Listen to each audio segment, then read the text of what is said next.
I am having yet another wonderful day playing and learning all about the Husqvarna Viking Designer Epic 3. Hi, I'm Sarah from sewingmastery.com, and we're doing over 100 videos on this machine. And today we're going to work on the function buttons. Now, here's what I always tell my students.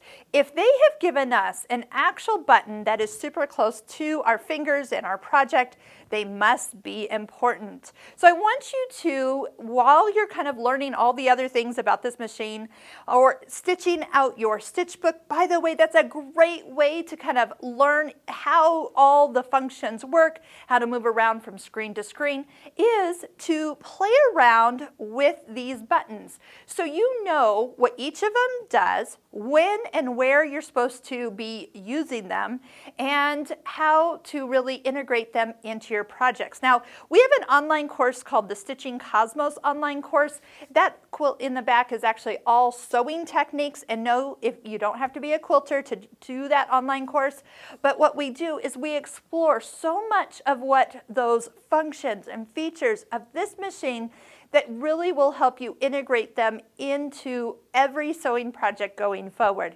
So if you're not using all those buttons, or they kind of are daunting, or you don't know what they are, let's take a few minutes to truly learn their origin and then how and where to use them. There's definitely a few of them you've probably already mastered, and I love that you can just get to some of the most important ones because they're at the corner or they're first in the row. So the first one is your needle threader. We do have a video on like specifically using your needle threader, but every time you go to thread your needle, that first button is going to be your go-to.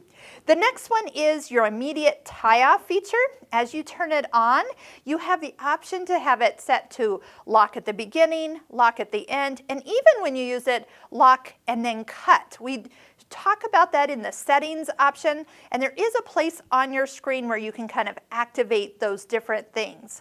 As you use them, just go ahead. For example, the lock is on, so it's going to take a couple locks and then stop.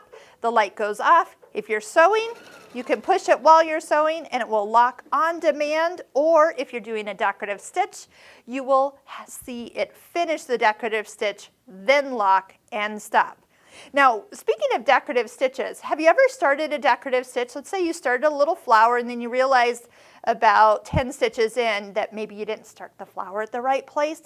Well, now, if you were to start sewing again, maybe you took out those stitches, you're in the middle of the flower. So here is your kind of return to the first stitch of your design.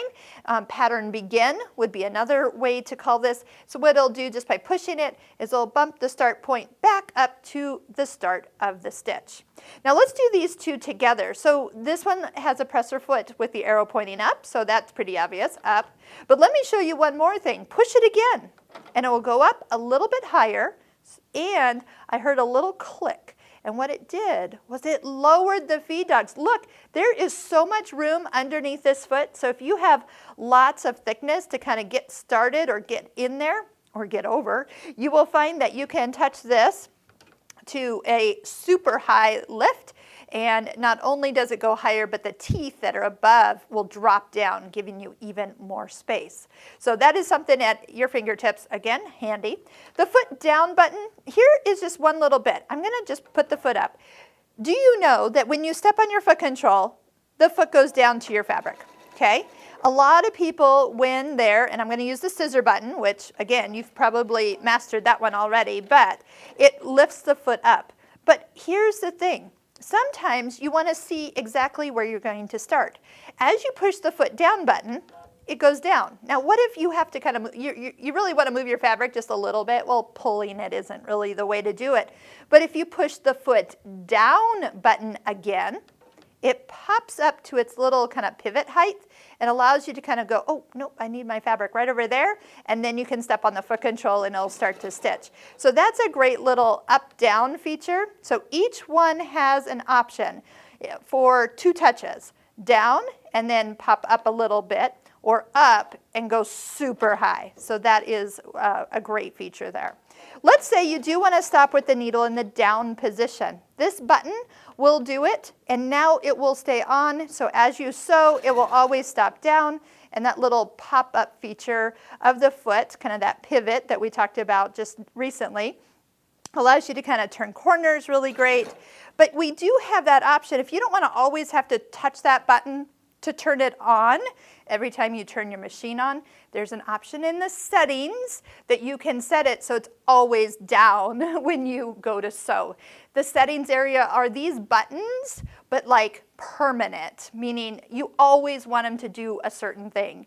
So I'll link to that video right up here so you can actually see more about how to customize these buttons even more. The stop button. We use the stop button like sometimes during the memory, or if I'm sewing along a decorative stitch and I just want it to stop at the end, it will do just that.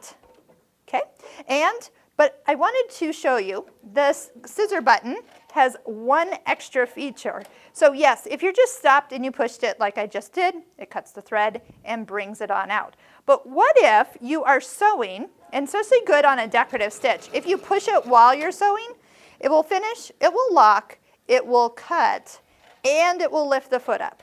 So that's my go-to button usually when I'm sewing, especially if I can push it while I'm getting close to the end, and then everything is done at once. This one is going to be your big button for sewing without touching your foot control, and it's also your start button for embroidery. So since we're just set up for sewing, it is a sewing and stopping, and again, we can adjust the speed, so if that was really too fast for you, you can slide this down to a much more controlled speed. I love this for when I'm sewing with youngsters, because then they can just use the button to start and stop, and that they tend to do really well with that.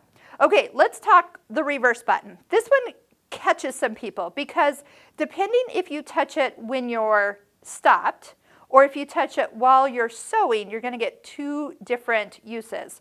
So I'm kind of close to the end of my fabric. So normally when I'm sewing, I'll just come up here.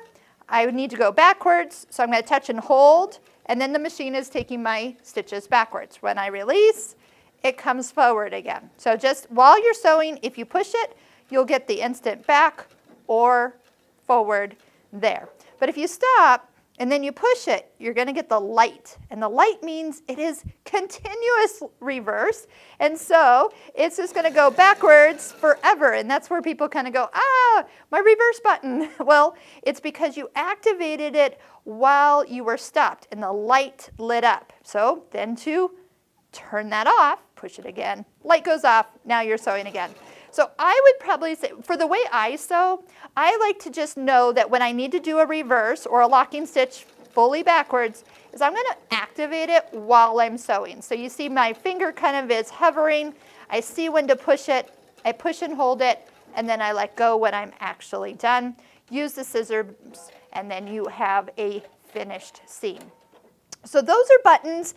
Again, pretty easy, but those are things that you're going to use all the time, whether you're sewing or embroidery. Now, in the embroidery side, a few of these buttons are used for other things. So as we get to those videos, or if you peek in your manual in the embroidery section, some of these will do some other features, but because I don't have a hoop on or the embroidery unit on, they won't be those features until we're actually embroidering something. So if these videos have been helpful so far, make sure you're clicking the like button every time you watch. We have a complete list of all the videos on the Husqvarna Viking Epic 3 in the description below. And if you want to check out some of our online courses and join us for even more education, we have free videos in each of those courses that you can watch to see if that course is right for you.